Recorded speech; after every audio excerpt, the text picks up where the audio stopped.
বিসমিল্লাহির রাহমানির রাহিম। আসসালামু আলাইকুম ওয়া রহমাতুল্লাহি ওয়া বারাকাতুহু।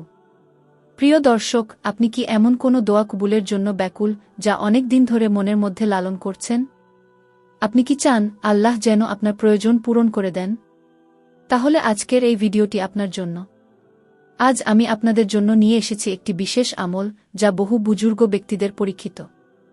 অনেকেই এই আমল করে 11 দিনের মধ্যেই তাদের দোয়ার কবুল হওয়ার সুসংবাদ পেয়েছেন।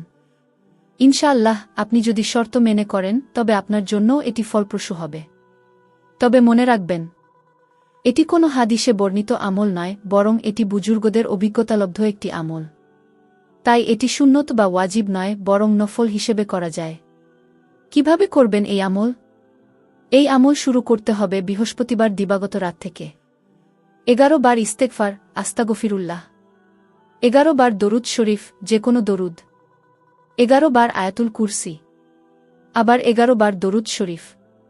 এরপর 1000 বার আল্লাহর সুন্দর নাম ইয়া শামিউ পাঠ করবেন। ফজরের আজান হলেই ফজরের সুন্নত 2 রাকাত নামাজ আদায় করবেন।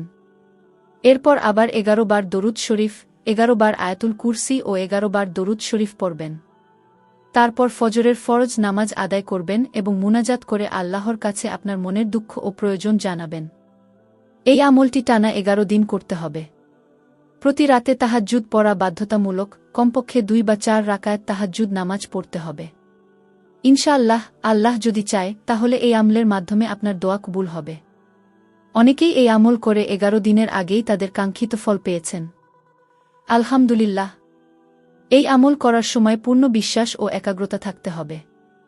গুনাহ থেকে বেঁচে থাকার চেষ্টা করুন। নিয়মিত 5 ওয়াক্ত নামাজ কায়েম করুন। আল্লাহর ওপর ভরসা রাখুন, তিনিই সর্বশক্তিমান। আপনিও আপনার প্রয়োজন পূরণের জন্য এই আমলটি করতে পারেন। আল্লাহ আমাদের সবাইকে কবুল করুন, আমিন। ভিডিওটি ভালো লাগলে লাইক, কমেন্ট ও শেয়ার করতে ভুলবেন না। আর আমাদের চ্যানেল সাবস্ক্রাইব করুন নতুন ইসলামিক ভিডিও পেতে।